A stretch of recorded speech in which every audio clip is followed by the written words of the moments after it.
محمد وعلى آله وأصحابه أجمعين.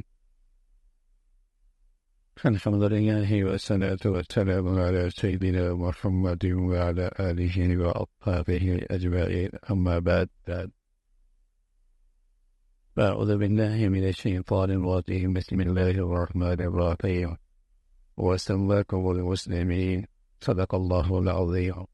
اللهم صل على سيدنا محمد وعلى آل سيدنا محمد وبارك وسلم.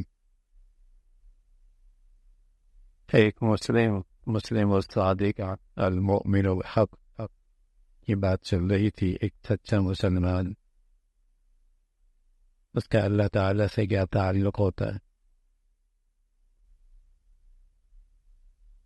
اور وہ کتنے اہتمام سے اللہ کی بندگی اختیار کرتا ہے، اس کا تذکرہ. آج ہمارا موضوع ہے کہ ایک سچا مسلمان اپنی ذات کے ساتھ کیا معاملہ کرتا ہے، دیگر مخلوق کے ساتھ بھی اس کا رویہ، خود اپنی ذات کا کتنا حق ادا کر. اسلام یہ چاہتا ہے کہ اس کی روحانی اولاد، اسلام یہ چاہتا ہے کہ اس کی روحانی اولاد اپنی نظافت میں، اپنی پاکیزگی میں، اپنی حیت میں، اور اپنے جمال میں، اور اپنی صحت میں، اور اپنی طاقت میں سب سے نمایاں ہو، تاکہ انسانیت کے لیے یہ مسلمان ایک اچھا نمونہ بن سکے.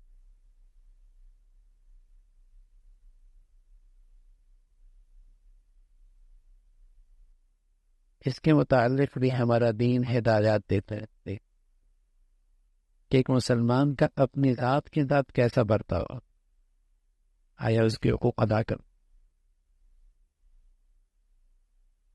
تاکہ یہ جسم میں اور عقل میں اور روح میں اعتدال اپنائے. ایسا نہیں کہ روح کی غذا کا اتنا اہتمام کر رہا ہے کہ جسم کا حق ضائع ہو رہا،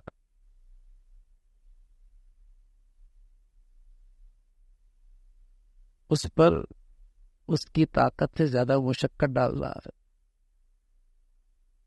عبداللہ ابن عمرو ابن عاص رضی اللہ تعالیٰ عنہ عبادت میں بہت نمایاں تھے.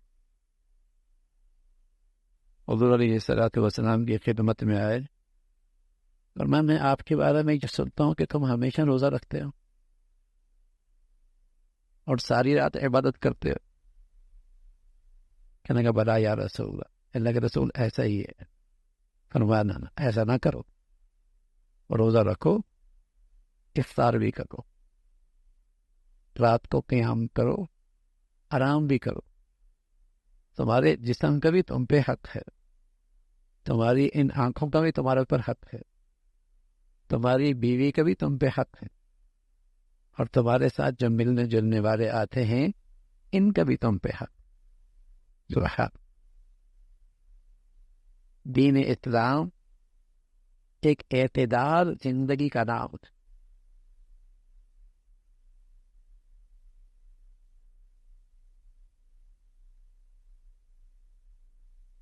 تو جسم ہے،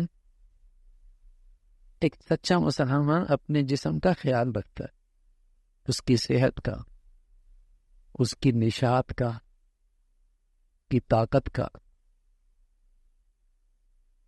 اسلام نے اپنے پیروکاروں کو ہدایت دی ہے، کھاؤ پیو، اسراف نہ کرو. زیادہ کھاؤ گے جسمانی بیماریاں پیدا ہوں، حد سے زیادہ پیو گے صحت کے لیے نقصان ہوگا. کھانا پینا مضر ہوگا، جسم خراب ہو جائے گا.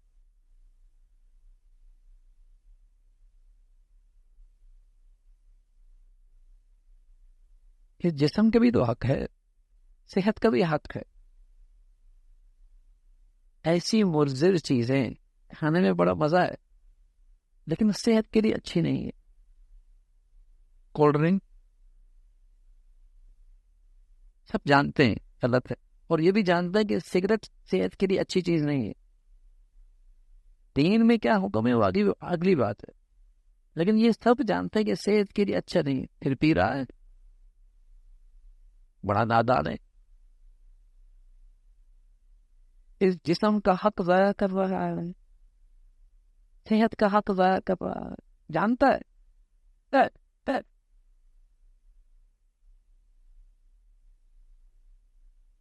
ہمارے ہاں بعض ہوٹل ایسی ہوتی ہیں کہ اتنا دے دو جتنا مرضی کھا لو. اب دیتا تو 1000 روپے ہے، لیکن اس کے لیے پھر دوائیاں لاتا ہے 5000 کی. عقل نہیں ہے نا.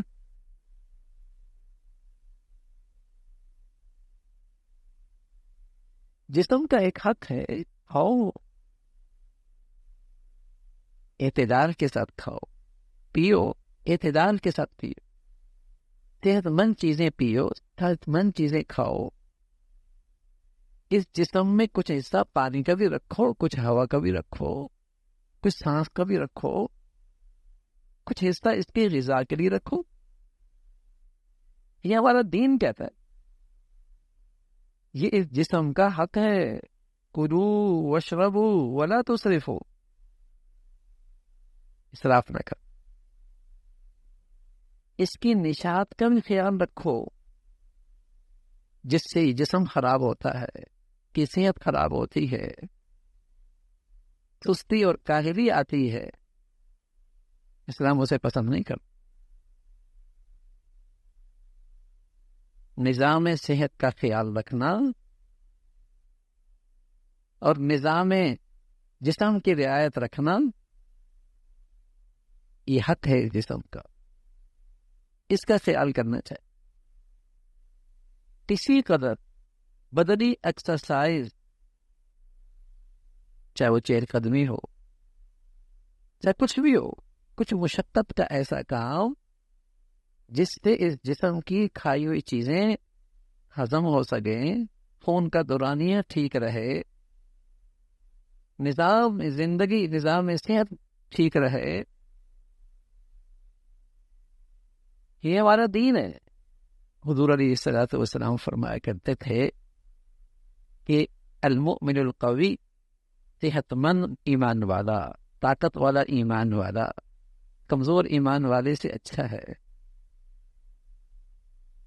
ظاہر ہے اگر کمزور ہے تو اس کے لیے کھڑا ہونا مشکل، اس کے لیے عبادت مشکل، اس کے لیے اللہ کے حکم کی تعمیل مشکل، اس کے لیے اللہ کا حکم پورا کرنا مشکل.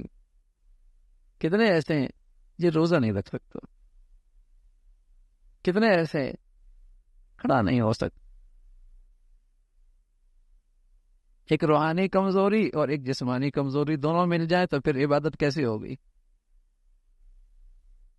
پھر عبادت کیسے؟ تو صحت کا خیال رکھنا. اس لیے اللہ کے نبی صلی اللہ علیہ وسلم نے فرمایا، پسند نہیں فرمایا بے ڈھنگا قسم کا موٹا ہونا. آپ نے اس کی مذمت فرمائی. کھا رہا ہے، کھا رہا اور بلا وجہ پیٹ نکل رہا. اللہ کے نبی صلی اللہ علیہ وسلم نے ایسے شخص کو پسند نہیں فرمایا. تو اسی طرح اپنی صحت کے جسم کا خیال رکھنا، اور پھر جسم اور کپڑوں کی نظافت کا خیال رکھنا. صفائی، نظافت، تکلفات نہیں کہ بہت قیمتی کپڑا پہنے کہ پتہ لگے کہ بہت ہی صاحب حیثیت، جیسے ہمارے ہاں یہ کہ اتنے لاکھوں کا جوڑا، ایسا قیمتی لباس پوشاک. نہ، نظافت. وہ غریب بھی اپنے کپڑوں کو دھو سکتا ہے، نظافت کا خیال وہ بھی رکھ سکتا ہے. اسلام سب کے لیے، امیر غریب سب کے لیے. جسم کی نظافت، کپڑوں کی نظافت، بالوں کی نظافت، دانتوں کی نظافت، صفائی. حضور علیہ الصلوۃ والسلام، امی عائشہ رضی اللہ عنہا فرماتی ہیں، آپ جب بھی سوتے تھے اٹھنے کے بعد سب سے پہلے اپنا دانت صاف کیا کرتے تھے، مسواک کیا کرتے، سب سے پہلے مسواک کیا کرتے. اور جب گھر میں بھی تشریف لاتے تو فرمایا کہ سب سے پہلے آپ دانتوں کی صفائی، آپ مسواک کیا کرتے. بلکہ عائشہ رضی اللہ تعالیٰ عنہا خوش ہوتی تھیں اور اپنی سعادت کا تذکرہ کیا کرتے تھے کہ اللہ کے نبی صلی اللہ علیہ وسلم جب اس دنیا سے تشریف لے کے جا رہے تھے تو سب سے آخری چیز جو آپ کے منہ میں گئی وہ میری لعاب تھی. آپ لعاب کیا اسما کا بیٹا، میری بہن کا بیٹا آیا ہوا تھا، اس کے ہاتھ میں مسواک تھی. اللہ کے نبی صلی اللہ علیہ وسلم اس کی طرف دیکھ رہے تھے. میں سمجھ گئی کہ اللہ کے نبی کو مسواک چاہیے. میں نے کہا یا رسول اللہ مسواک آپ نہیں ہو. میں نے مسواک لی اس سے اور اس کو اپنے دانتوں سے نرم کیا، چبایا، اور چبا کر اللہ کے نبی صلی اللہ علیہ وسلم کو پیش. یہ آپ کے منہ میں جانے والی سب سے آخری چیز. ایسا فرماتے مجھے سعادت ملی ہے کہ آپ کے منہ میں جو چیز سب سے آخر میں گئی وہ میری لعاب گئی.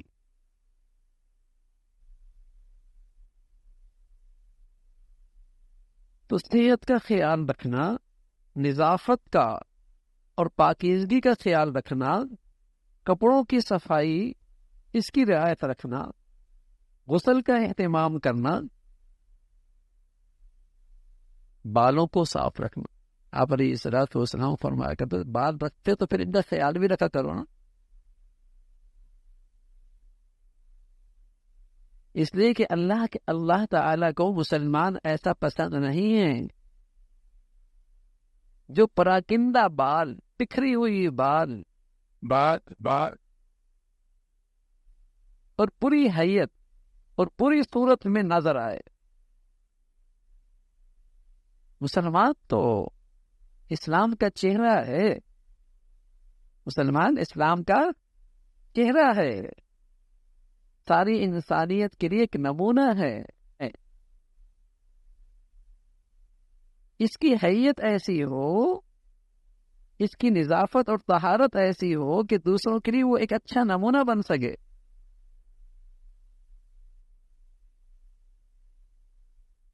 حضرت عائشہ فرماتی ہیں رضی اللہ تعالیٰ عنہا کہ اللہ کے نبی صلی اللہ علیہ وسلم اس کا بڑا اہتمام کرتے تھے کہ ہمیشہ خوشبو کو استعمال کریں. بلکہ پیغمبر تو یہ فرمایا کرتے تھے کہ اگر کسی کی آمدنی ہو، اس آمدنی کا تہائی اپنی خوشبو میں استعمال کرے تو یہ اسراف نہیں ہے.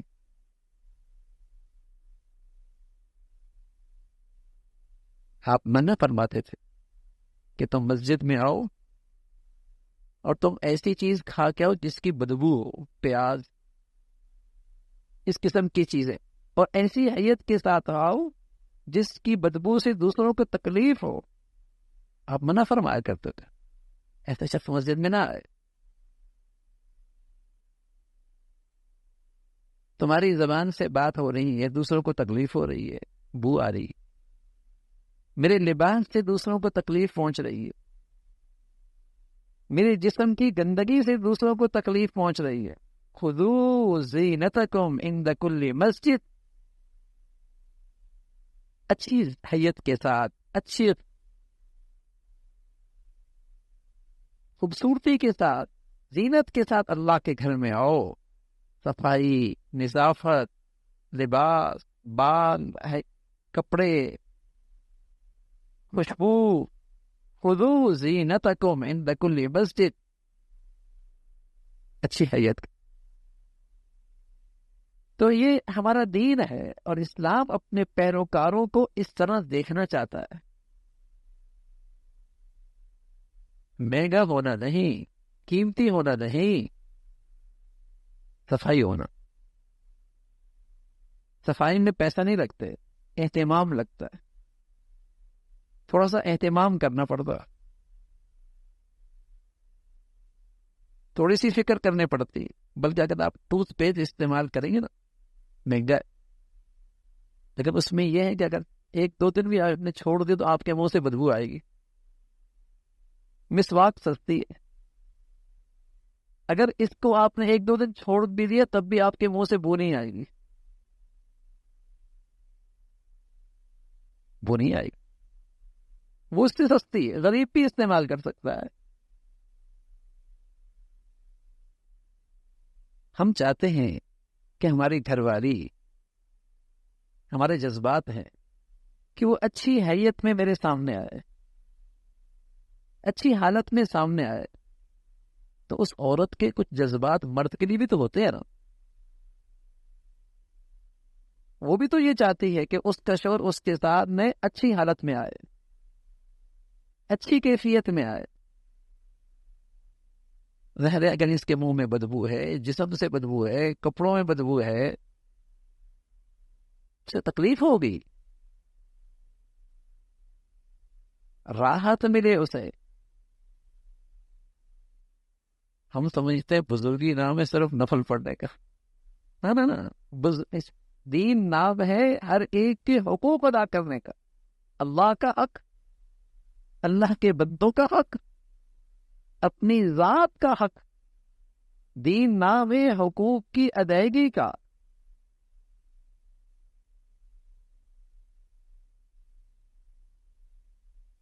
کہ حق ادا کرو. تو رسول اللہ صلی اللہ علیہ وسلم اس کو پسند فرمایا کرتے تھے. جب تم کسی مجلس میں جاؤ تو کپڑے صاف. ایک شخص آیا مسجد میں، اس کے کپڑے اچھے نہیں تھے. حضرت علیہ الصلوۃ والسلام نے فرمایا ما کان یجد هذا ما یغسل به ثوبه. اس بیچارے کے پاس تو اتنا بھی نہیں کہ اپنے کپڑوں کو دھو سکے. نہیں، ناراضگی کا اظہار کیے.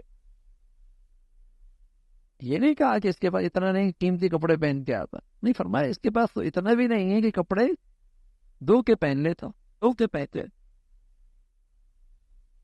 ایسی گندے کپڑوں کے ساتھ آ گیا.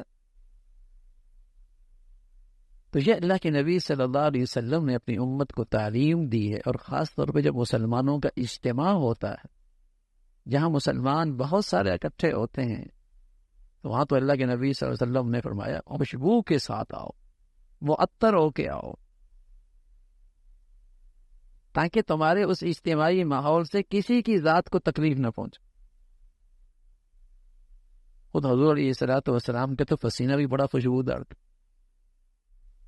ایک دن انس رضی اللہ عنہ جہاں ٹھہرے تو آپ کے جسم پہ پسینہ آیا. تو ان کی والدہ ام انس شیشی لے آئی اور آپ کے پسینے کو لے رہی. کہا یہ کیا کر رہی ہے؟ کہ یا رسول اللہ، آپ کے پسینے کو اپنے خوشبو میں ملاؤں گی تو ایسی خوشبو دنیا میں نہیں ہوگی. ایسی خوشبو دنیا میں دستیاب نہیں. ابر مس، ٹھیک ہے نا، آپ کی خوشبو کا، آپ کے جسم کی خوشبو کا مقابلہ نہیں کرتی. لیکن آپ علیہ الصلوۃ والسلام نے اپنی امت کو تلقین فرمائی کہ اپنی حالت کو ہمیشہ اچھا رکھو، اپنے لباس کو ہمیشہ صاف رکھو، اپنے بالوں کا ہمیشہ خیال رکھو، اپنے دانتوں کو ہمیشہ صاف رکھو. ان سب چیزوں کا تعلق تمہاری صحت کے ساتھ ہے. تلقین فرمائی جلدی سو، جلدی اٹھو، جلدی سو، جلدی اٹھو. آج دنیا کہتی ہے، ریسرچ ہے، سائنس کہتی ہے ہاں جلدی سونا. رات کا پہلا حصہ جو جسم کو راحت دے سکتا ہے وہ 12 بجے کے بعد اس نیند میں وہ طاقت نہیں ہے. جو رات کے پہلے حصے کی نیند میں طاقت ہے جسم کے آرام اور صحت اور قوت کے لیے. آج کی دنیا کہتی ہے، سائنس یہاں تک پہنچ گئی، کہتی ہے اگر آدمی صبح نکلتے ہوئے سویا رہا تو بس وہ سویا ہی رہے گا. صحت کے لحاظ سے صحت نہیں رہی. جتنا جلدی سویرے اٹھے گا اتنی اس کی صحت پہ مثبت اثرات پڑیں گے. حضور علیہ الصلوۃ والسلام فرمایا کرتے تھے تہجد پڑھو تمہیں شفا ملی، صحت ملے گی. تہجد صحت.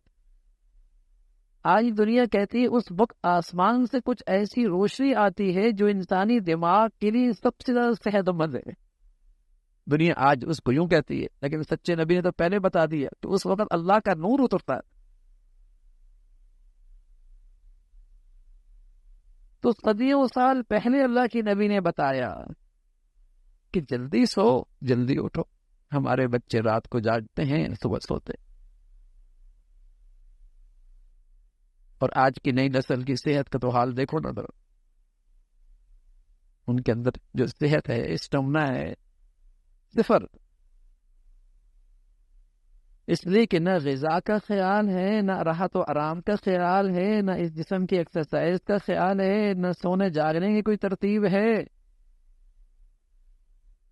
ویسے تو ہم مغرب کی ہر چیز کے پیچھے چلتے ہیں، تو کم از کم ان کی بھی اچھائیاں ہی دیکھ لو جو انہوں نے ہم سے پہلے لے چکے۔ کو سویرے سویرے اپنے کاموں پہ نکل جاتے، وہ ہم سے لیے انہوں نے، اس لیے کہ ہمارا قرآن کہتا ہے وَجَعَلْنَا اللَّيْلَ لِبَاسًا، رات آرام کے لیے، وَجَعَلْنَا النَّهَارَ مَعَاشًا، دن کام کے لیے۔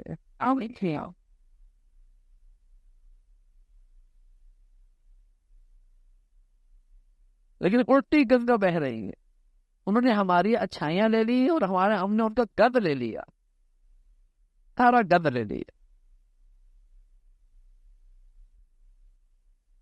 تو جسم کا خیال رکھنا اور جسم کا حق ادا کرنا، اس کی صحت کا خیال رکھنا، اس کی نشاط کا خیال رکھنا، جس کے تحت صفائی بھی ہے، نظافت بھی ہے، کھانے پینے میں اعتدال بھی ہے، مضر چیزوں سے پرہیز بھی ہے، یہ اس جسم کا حق ہے۔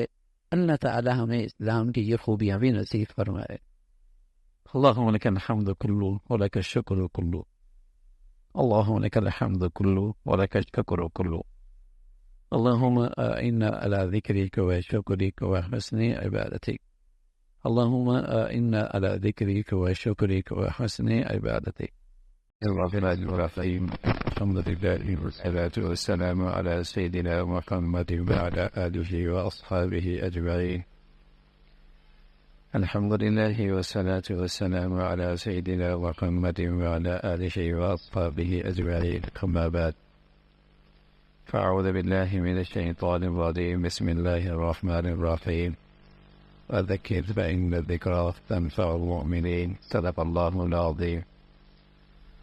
اللهم صل على سيدنا محمد وعلى آل سيدنا محمد وبارك وسلم، اللهم صل على سيدنا محمد النبي الأمي وعلى آله وأصحابه وسلم۔ الحمدللہ ہماری نشستیں ایمان، اسلام اور اس کی صحت اور اس کی بڑھوتری اور اس کے لیے اعمال کا تذکرہ چل رہا تھا کہ ایمان نیکیوں سے بڑھیا ہوتا ہے اور ایمان گناہوں سے اور اللہ کی نافرمانی سے کمزور ہوتا ہے، بلکہ بس اوقات ایمان چلا بھی جاتا ہے۔ تو ہم آج کی اس نشست میں 6 چیزوں کا تذکرہ کرتے ہیں۔ 3 ایسی ہیں اگر اہتمام سے ان سے پرہیز ہو جائے تو امید ہے کہ آہستہ آہستہ تمام گناہوں سے حفاظت ہو جائے، اور 3 ایسی ہیں اگر اس کو اختیار کر لیا جائے اور ان پر عمل کر لیا جائے اور اس کو کر لیا جائے تو امید ہے کہ نیکیوں کا سلسلہ شروع ہو جائے اور ایک نیکیوں کا سلسلہ قائم ہو جائے۔ 3 چیزیں نہ کرنے کی ہیں اور 3 چیزیں کرنے کی۔ اگر ہم ان 6 چیزوں کا اہتمام کر لیں تو اللہ کی ذات سے امید ہے ہماری زندگیاں گناہوں کی نحوستوں سے پاک ہو جائے اور ہماری زندگیاں نیکیاں اور تقوی سے مزین اور آراستہ ہو جائے۔ پہلی 3 چیزیں جو نہیں کرنے کی ہیں ان میں ایک یہ ہے کہ ظلم نہ ہو، زیادتی نہ ہو، کسی کے ساتھ مالی، جانی، زبانی، کسی کے ساتھ زیادتی نہ ہو۔ زبان سے غصے کی حالت میں، مالی معاملات میں ظلم نہ ہو، معاملات میں، معاشرت میں، لین دین میں، گھریلو زندگی میں زیادتی نہ ہو، کسی کے ساتھ ظلم نہ ہو، چاہے اس کا کوئی حق مارنا ہو تھوڑا یا زیادہ، یا کسی کے بے آبرو کرنا ہو، اس کی عزت نفس سے کھیلنا ہو، یا اس کو تکلیف پہنچانی ہو، ظلم نہ ہو۔ پہلی چیز اللہ کرے ہماری زندگی ایسی ہو جائے کہ ہماری ذات سے کسی کے ساتھ زیادتی، مالی لحاظ سے، زبانی لحاظ سے، جانی لحاظ سے کسی کے ساتھ زیادتی،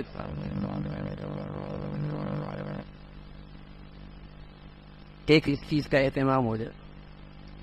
دوسری چیز ایک ہے کھانا، مشتبہ یا حرام کھانا،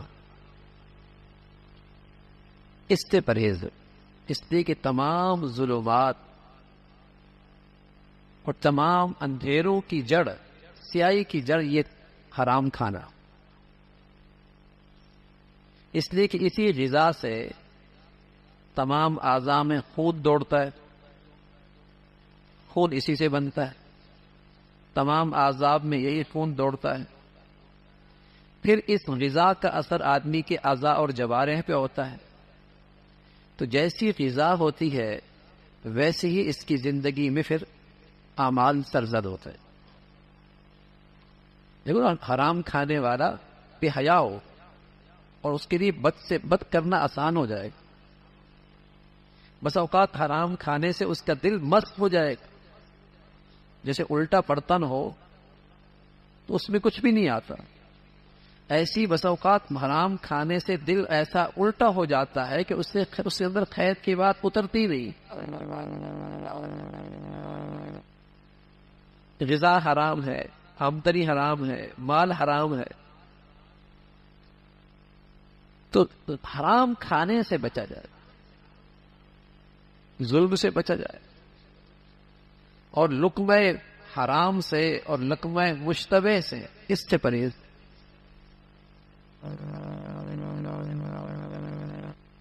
اللہ حفاظت فرمائے۔ آپ علیہ الصلوۃ والسلام فرمایا کرتے تھے جس جسم کی پرورش حرام سے ہوتی ہے اس کے لائق جہنم ہے، جنت نہیں۔ اور سچے مسلمان اس کا بڑا اہتمام کرتے تھے کہ ہمارے پیٹ میں حرام نہ جائے۔ صدیق اکبر رضی اللہ عنہ زمانے میں آپ کا ایک غلام تھا، پہلے وہ کہیں اور ہوتا، پھر آپ کی خدمت میں آ گیا۔ ایک دن آپ کو کھانے کی شدت پیش آئی تو وہ کچھ لے کے آ گیا، آپ نے بغیر پوچھے کچھ کھا لیا، پھر اس نے کہا پتا ہے میں نے کہاں سے لایا کھانا؟ اب بتاؤ کہاں سے لایا؟ کہنے لگا میں منتر کیا کرتا تھا پہلے کی زمانے جاہلیت، منتر، اور اس کی آمدنی میری کسی کے پاس رہتی تھی، آج میں وہاں سے گزرا تو میں نے اس سے اپنی مزدوری مانگی، اس نے مجھے دے دی، یہ وہی چیز ہے۔ اب فرمانا کہ تو نے تو مجھے مار ہی دیا۔ اور پھر اس کو اس وقت تک چین، حضرت کو اس وقت تک چین نہ آیا جب تک کہ اس کی قے نہ کر دے، پانی پیا، پھر ایک اور ڈول پیا، پھر ایک اور ڈول پیا، اور ایسا لگتا ہے کہ جان نکل رہی ہے، لیکن آپ فرمایا کرتے تھے کہ میں اپنی جسم میں یہ حرام کیسے برداشت کر لوں؟ اللہ کے نبی نے بتایا ہے کہ جس جسم کی پرورش حرام سے ہوتی ہے وہ جنت کے لائق نہیں رہتا۔ حالانکہ گناہ بھی نہیں تھا، نہ جانے میں کھا لیا، لیکن وہاں حلال کھانے کا اتنا اہتمام تھا اور حرام سے اس قدر نفرت تھی، برداشت نہیں ہوا۔ تو تین چیزوں سے پرہیز، ایک ظلم سے، دوسرا حرام اور مشتبہ مال سے،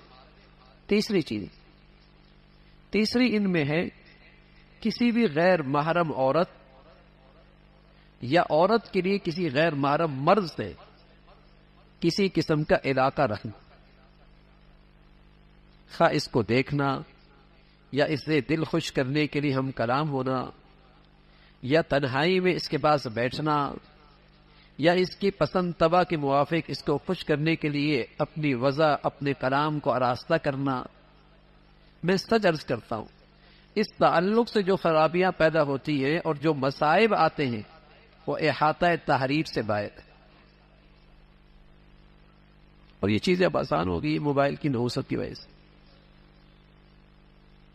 کسی غیر محرم سے تعلق یا عورت کا کسی غیر مرد سے تعلق، یہ جو بربادی ہے یہ تو ایک ایسی بلا، اتنے بڑے بڑے مصائب آتے ہیں کہ لوگ اپنا مذہب چھوڑ دیتے، لوگ اسلام چھوڑ دیتے، ماں باپ چھوڑ دیتے، دین چھوڑ دیتے ہیں، جب یہ چیزیں جڑ پکڑ جاتی ہیں، اللہ حفاظت فرمائے، پھر وہ سب کچھ کرنے کے لیے تیار ہے. بس اوقات اتنے بڑے بڑے جرائم اور مصائب آتے ہیں کہ ایسی اولاد سے باپ قتل ہو رہا ہوتا ہے، ایسی عورت سے شوہر مہاراج قتل ہو رہا ہوتا ہے، ایسے مرد سے بس اوقات بیوی قتل ہو رہی ہوتی ہے. آغاز کہاں سے ہوا؟ غیر محرم سے تعلق، بات چیت، اٹھنا بیٹھنا، ملنا ملاقات، اس کی خوش طبعی کے لیے تعلقات استوار کرتا رہا، اور پھر اس پر جو مصائب آئے، بربادی آئی، کہیں کا نہیں رہتا. مہینوں عبادت کرتا رہے، سالوں عبادت کرتا رہے.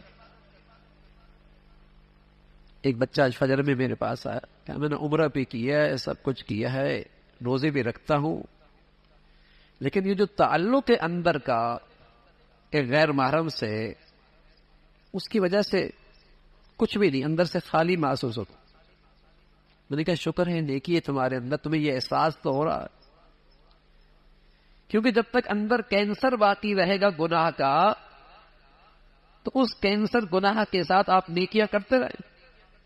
جب تک آپ اس کینسر کو نکالیں گے نہیں گناہ کو، اس وقت تک تو آپ کو ایمانی صحت نہیں ملے گی، آپ دینی لحاظ سے صحت مند مسلمان نہیں ہوں گے. اس کینسر کو تو گناہ کو نکالے، اور صرف یہ نہیں کہ بات روک دی، نہ نفرت ہو کہ گناہ کیوں ہوا، اس پہ ندامت ہو. اگر ندامت نہیں تو وہ تعلق 6 مہینے کے بعد بھی ہو جائے گا، سال کے بعد بھی ہو جائے گا، شادی ہونے کے بعد بھی ہو جائے گا. لیکن اس گناہ سے نفرت اور ندامت ہوگی تو پھر اس کے اثرات سے اس کا دل محفوظ ہو جائے گا. تو یہ 3 چیزیں ہیں، اگر اس کا اہتمام ہو جائے تو امید ہے آہستہ آہستہ اس کی زندگی گناہوں سے پاک ہو جائے. ظلم نہیں، زیادتی نہیں، نا انصافی نہیں، مالی، جسمانی، زبانی.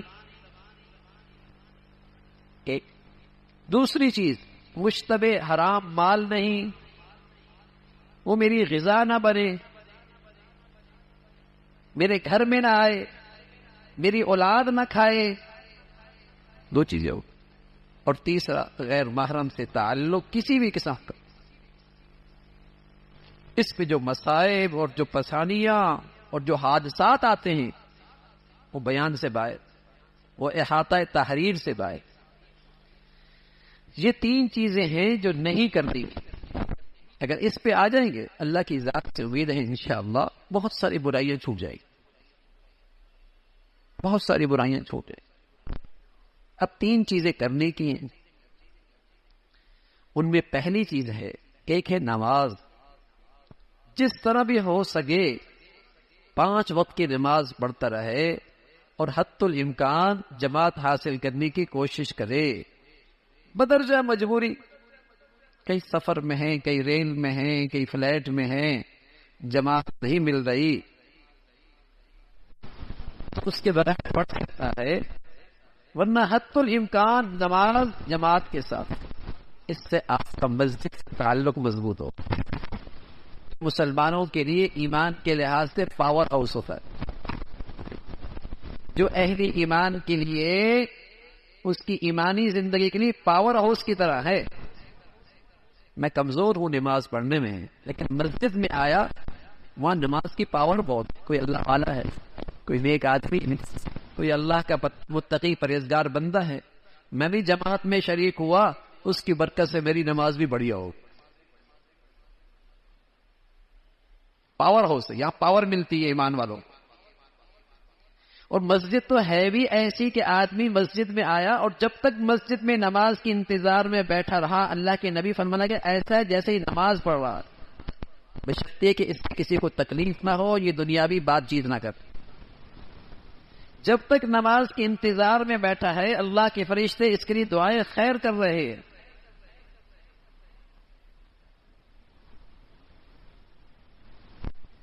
تو نماز 5 وقت کی جماعت کے ساتھ، اس سے آپ کا تعلق اللہ کے گھر سے ہو جائے گا. اور ایمان والوں کے لیے مسجد پاور ہاؤس ہونا تو یہی چاہیے تھا. اللہ کرے ایسا ہو، کبھی ایسا ہو کہ جیسے جمعے میں مسجدیں بھری ہوتی ہیں، ایسی فجر بھی مسلمانوں کی مسجدیں بھری ہوئی ہے. بچے بھی آ رہے ہیں، جوان بھی آ رہے ہیں، بوڑھے بھی آ رہے ہیں.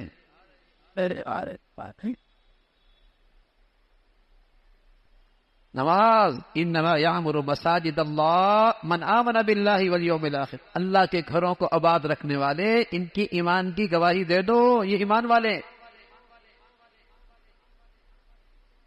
یہ ایمان والے ہیں.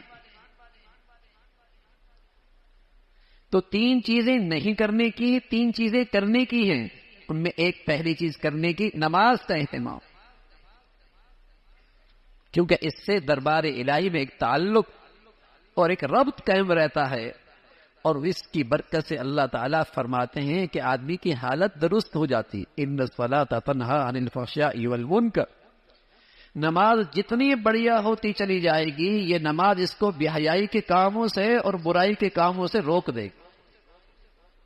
قرآن مجید نے نماز کی تاثیر تو یہی بتائی ہے. اگرچہ میری نماز سے یہ تاثیر نظر نہیں آتی تو میری نماز میں کمی ہے، لیکن جتنا اپنی نماز کو بڑھیا کرتا چلا جائے گا، وہی اس کا میٹھا پھل کھائے گا اور اس کے ثمرات دیکھے گا، اور اللہ کے گھر سے ایک تعلق ہو جائے گا. اللہ کے گھر سے ایک تعلق ہو جائے گا. فتنوں سے حفاظت اللہ کے گھر ہوتے ہیں. فتنوں سے حفاظت. پیارے نبی فرمایا کرتے تھے ایمان والے کے لیے تو مسجد ایسی ہے جیسے مچھلی کے لیے پانی، باہر جائے تو تڑپتی ہے، اندر آتی تو سکون ملتا ہے. بچے اعتکاف بیٹھے ہیں، کہنے کہ سکون بہت ہے، بہت سکون ہے. میں انہیں یہی کہتا ہوں، دین تو نام ہی سکون کا ہے بھائی، دین تو نام ہی سکون کا. حالانکہ ان کی بہت ساری چاہتیں پوری نہیں ہو رہی یہاں پر، اور بہت ساری چیزیں ان کے مزاج کے خلاف بھی، گھر کے مقابلے میں سہولیات بھی نہیں ہیں.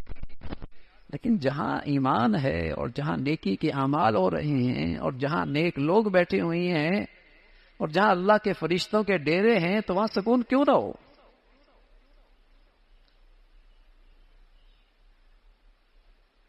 مسجدوں سے مسلمانوں کے گھروں کا تعلق ہوتا تھا تو یہ سکون مسجدوں سے گھروں میں جایا کرتا تھا. ان کے بچوں کا تعلق، ان کے بوڑھوں کا تعلق، ان کے جوانوں کا تعلق اللہ کے گھر سے ہوا کرتا تھا.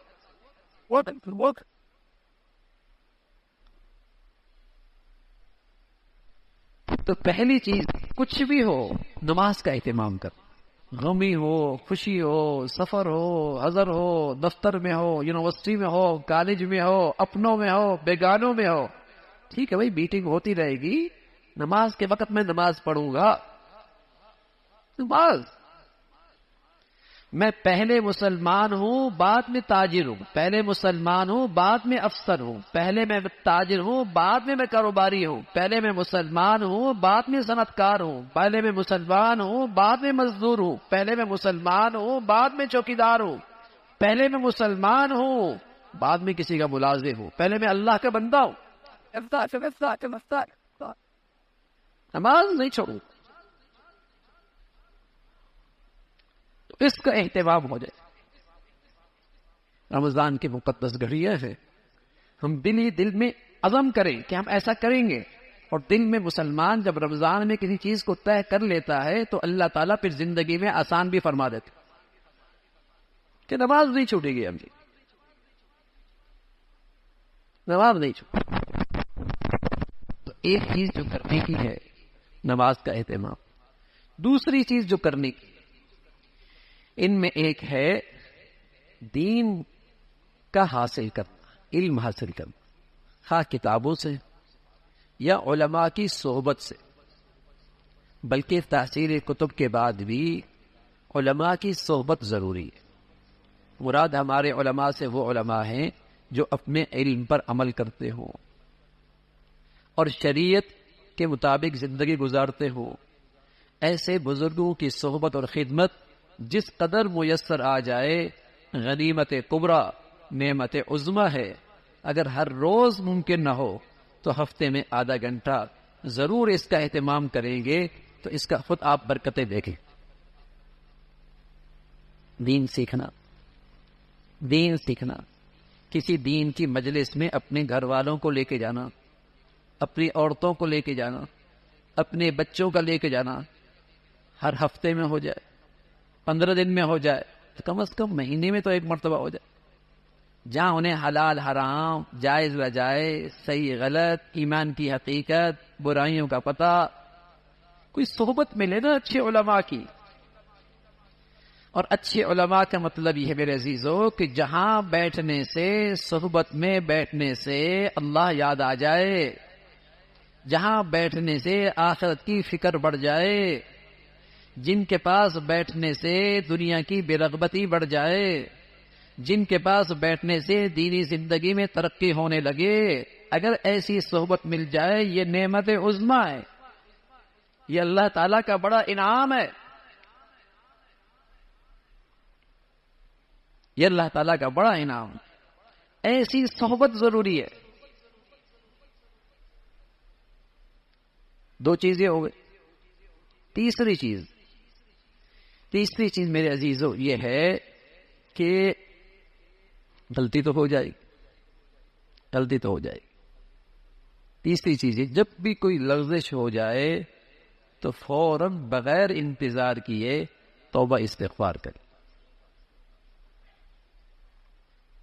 کسی وقت کا انتظار نہ کرے، تنہائی میں جائے، سجدے میں گر کر خوب معذرت کر لے.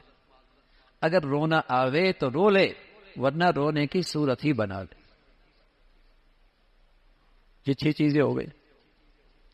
ظلم نہیں کرنا، حرام اور مشتبہ نہیں کھانا، کسی غیر محرم سے تعلق کسی بھی قسم کا نہیں رکھنا. 3 چیزیں کرنے کی ہیں. نماز، بڑھیا نماز کا اہتمام، نماز جماعت کے ساتھ، مسجد میں. دوسری چیز صحبت اچھی مل جائے، صحبت علماء کی مل جائے، دین سیکھیں، جائز ناجائز سیکھیں، جو میرے ذمے فرائض ہیں ان کا پتہ لگنے لگ جائے. اور تیسری چیز جب بھی غلطی ہو جائے، جب بھی لغزش ہو جائے، بغیر انتظار کیے فوراً توبہ استغفار کریں. اگر ان 6 چیزوں کا اہتمام ہماری زندگی میں ہو جائے تو اللہ کی ذات سے امید ہے میرے عزیزو، ہماری ایمانی زندگی کو اچھی دینی، اچھی نیکیوں کی غذا ملنے لگ جائے گی، اور ہماری ایمانی زندگی گناہوں سے محفوظ ہو جاؤ، گناہوں سے محفوظ. ان 6 چیزوں کا اہتمام کریں. ظلم نہیں، مشتبہ اور حرام مال نہیں، غیر محرم سے تعلق نہیں.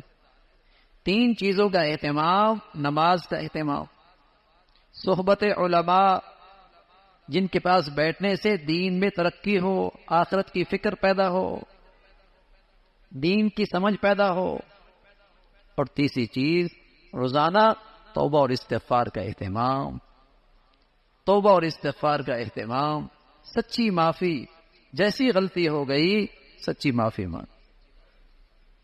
تو انشاءاللہ اللہ کی ذات سے امید ہے ہماری زندگیوں میں نیکیوں کا سلسلہ شروع ہو جائے گا، اور ہماری زندگیاں نیکیوں سے آراستہ ہو جائیں گی، اور ہماری زندگیاں برائیوں سے اور برائیوں کی نحوستوں اور گندگیوں سے محفوظ ہو جائیں گی.